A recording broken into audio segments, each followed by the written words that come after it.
Di ba? Ang mura ng kubo natin. Okay, so di ba natapos natin yung ating bahay kubo project nung nakaraan lang. So may barnes na yan.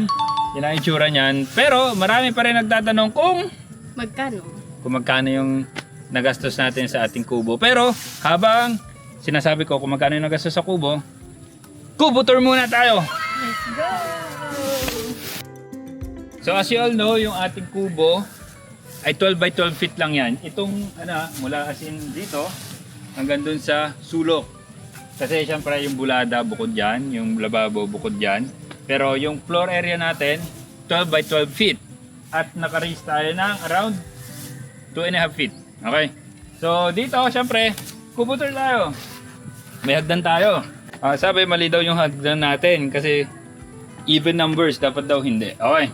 So dito sa ating loob ng kubo, kumpleto naman tayo. So meron tayong lamesa. May mga upuan tayo. Meron tayo dito. Ano Jay, ito ngayong pinagmamalaki lagi? Terrace. Pero ito yung ano natin. Pwedeng upuan, pwedeng lamesa, pwede ring Higaan. magsa-sightseeing ka. Diba?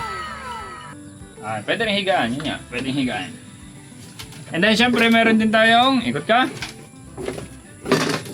Kuryente dito. Kung mapapansin nyo, may ilaw, di ba? Yan. Pero yan ay naka-eco flow lang tayo. Dito, meron tayong full functional na lababo. Ang likod.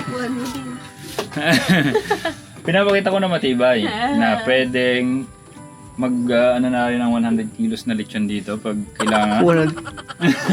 Laki na, Jod, ano? Dati tinanggal mo na to. Tapos, syempre, meron tayong Tubig. mahina lang yung ating tubig. Siguro ito ay yung prime water, kaya mahina ang tubig. Pero ito ay full of grid ito. Meron lang tayo ditong tangke ng tubig. Dito tayo nagda-dine in. Dine in. May take out ba?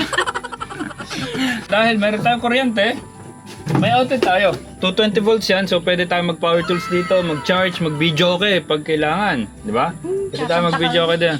Kakanta tayo. Okay. And then syempre tayo dito, meron tayong solar string lights. Ito yung napakaganda tuwing gabi. Napakita ko na. So ipapakita ko ulit sa video.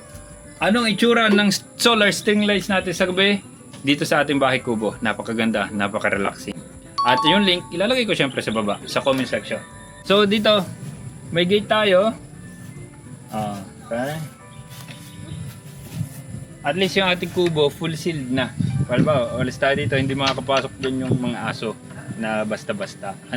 So meron tayo ditong functioning na water hose. Di ba? Saka nakakita niyan, kubo, off-grid, may water hose. Di ba?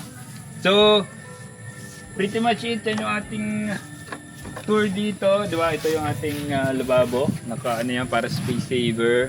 Okay, syempre yung ating bubong, pawid yan, kaya napaka-relaxing dito. So magkano ba yung nagastos natin? Sasagutin na natin. Magkano yung hula mo? 65. Bago kayo magtuloy, magkano yung hula nyo? Ikaw Jod, magkano hula mo? 80. 80. Para dito, marami kasi tayong natipid. Una, kawayan. Meron tayong kawayan sa Toda Farm, di ba? So nagpaputo lang tayo. So napakamura noon. And then yung ating kahoy, maraming pagkakataon na nagpa-power so lang tayo kasi may natutumba sa farm.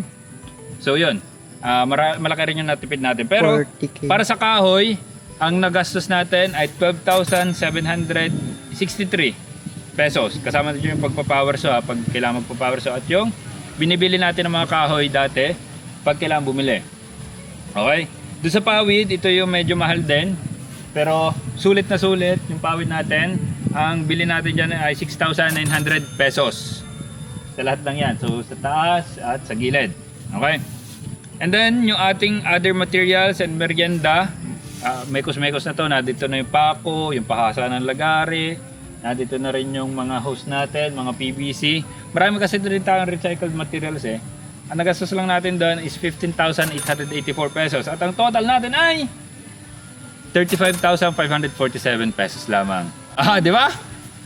Ang mura ng kubo natin kasi marami tayong materials na ginamit. Kasi itong ganitong kalaking kubo, kung bibilhin mo ito, medyo mahal na siya talaga. Basically yon, kasama na rin pala dito yung yung ilaw natin, yung solar floodlights natin, tapos yung solar string lights. Kasama na dyan sa nagastos natin na yan, di ba? Mura-mura. Pero syempre, yung labor, hindi na kasama yun sa computation. Mga materials lang kasi kaya nga tayo nag-DIY para doon, di ba? Sana nasagot yung tanong, magkano yung ating bahay kubo. Yun lang.